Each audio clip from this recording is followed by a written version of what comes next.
Chapitre 3. La vertèbre fondamentale. Ce chapitre est un chapitre clé, car c'est à travers ce chapitre que nous étudierons l'ensemble des vertèbres qui constituent la colonne vertébrale.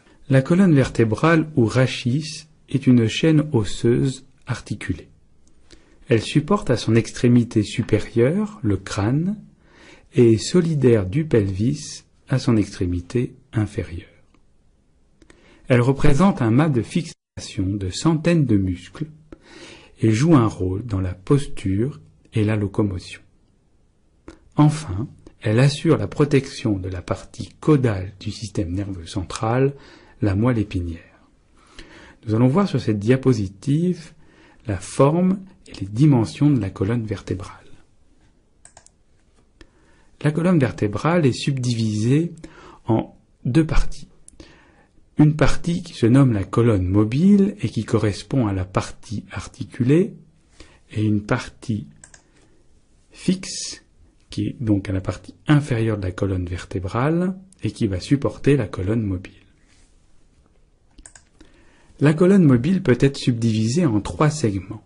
Le segment le plus crânial, correspondant à 1/5 de la hauteur totale de la colonne, se nomme la colonne cervicale. La colonne cervicale est constituée de 7 vertèbres et c'est la lettre C qui est utilisée en abréviation pour nommer les vertèbres.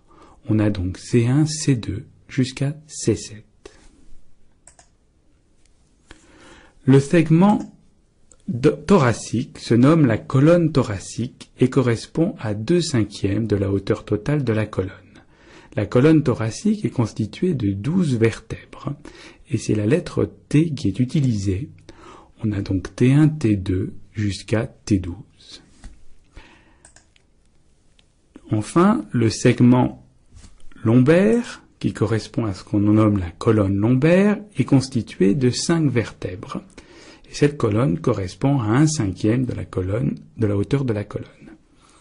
On utilise la lettre L en abréviation, on a donc L1, L2 jusqu'à L5. La colonne fixe, quant à elle, correspond à 1/5 de la hauteur totale de la colonne, est constituée de deux parties. La partie la plus importante correspond à la colonne sacrée, qui correspond à une fusion de plusieurs vertèbres, et cette colonne sacrée s'appelle aussi le sacrum. Cette fusion correspond à la fusion de 5 vertèbres, et c'est la lettre S qui est usée en abréviation de S1 à S5. La partie la plus distale de la colonne vertébrale correspond au coccyx. Ce coccyx est constitué de façon variable en fonction des individus de la fusion de 4 à 5 vertèbres. Si l'on trace une ligne verticale qui passe par le centre de la boîte crânienne et par la colonne vertébrale, on observe une succession de courbures qui sont physiologiques.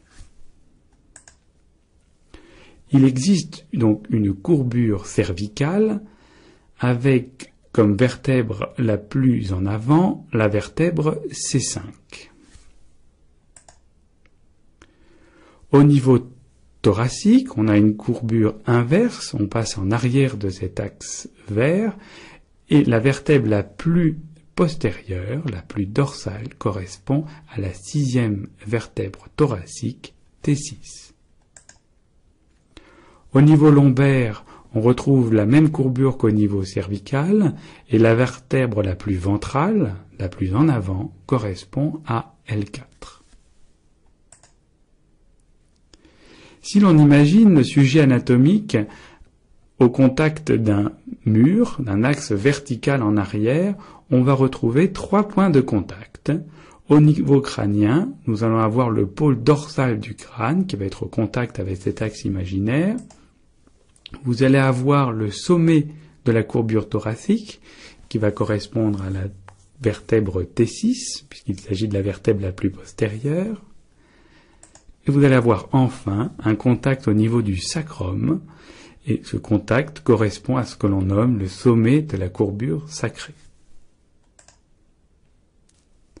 Il est important de connaître les mensurations de la colonne, elle correspond à 2/5 de la stature, ce qui donne comme chiffre moyen chez l'homme 70 à 75 cm et chez la femme 60 à 65 cm.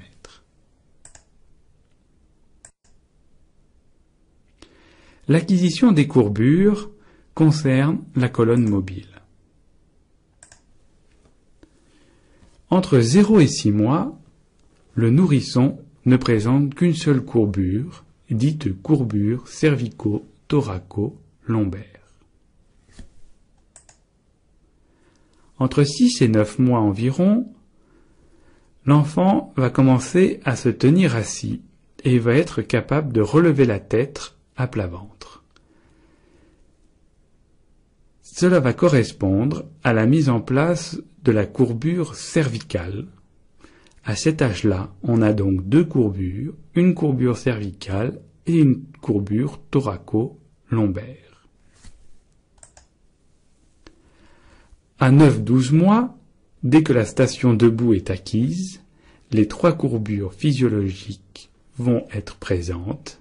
On retrouve ainsi la courbure cervicale, la courbure thoracique et la courbure lombaire. Il est important de préciser que les courbures concernent la colonne mobile uniquement et la concavité antérieure du sacrum ne correspond pas à une courbure telle qu'elle est définie sur cette diapositive.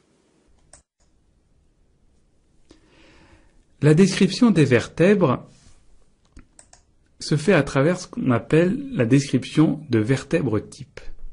Au niveau cervical, nous verrons qu'il existe une anatomie type des vertèbres que l'on nomme vertèbre cervicale type. De la même façon, on aura une anatomie de la vertèbre thoracique type et de la vertèbre lombaire type.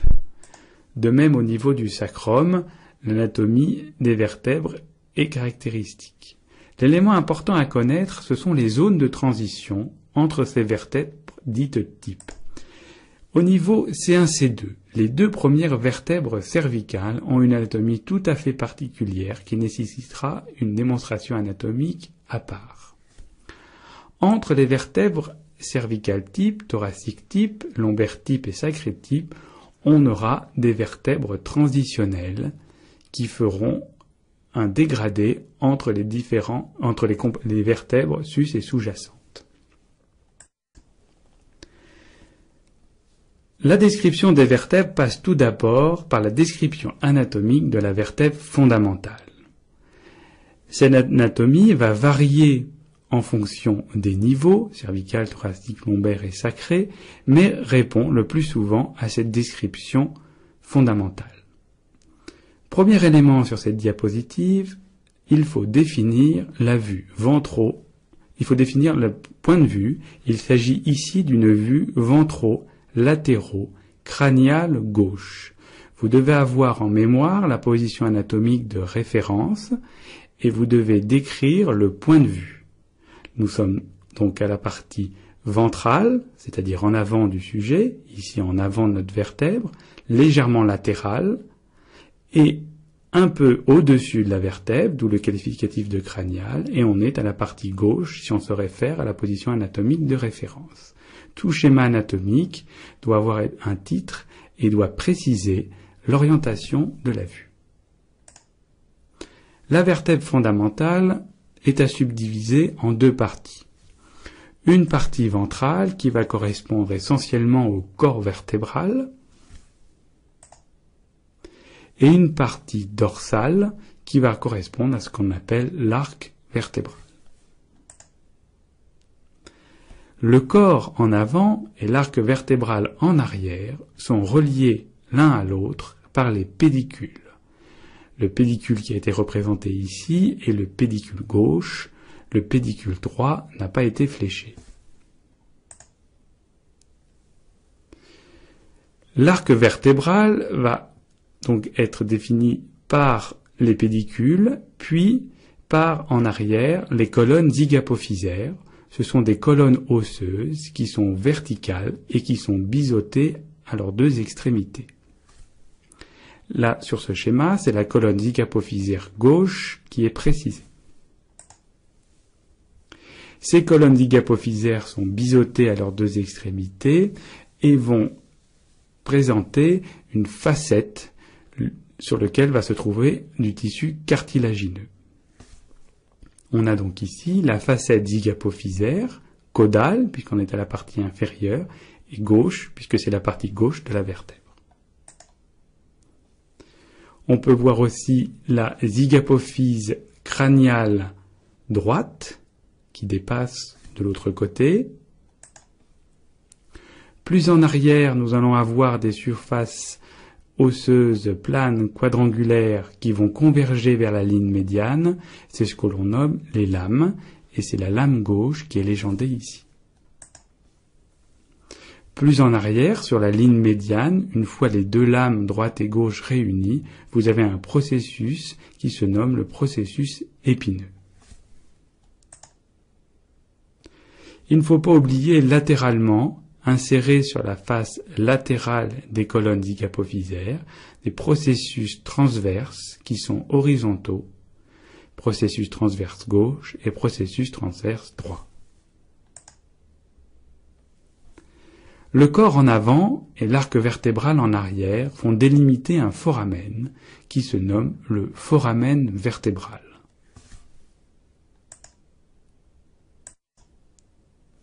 Intéressons-nous de plus près à la partie ventrale de la vertèbre, c'est-à-dire au corps vertébral. Nous avons donc un corps vertébral isolé avec une vue dorso-latérale gauche. La face supérieure de ce corps vertébral se nomme la face crâniale, de par son orientation. La face ventro et latérale sont unies.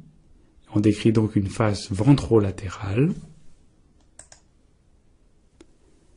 À la partie dorsale, vous avez la face dorsale du corps vertébral qui va être en rapport avec le foramen vertébral. À la face crâniale, vous avez un bourrelet appelé bourrelet marginal qui correspond à un renforcement osseux périphérique au niveau de la face crâniale. On décrit aussi à la partie médiane de cette face un ensemble de perforations, et ces perforations délimitent ce qu'on appelle la zone criblée.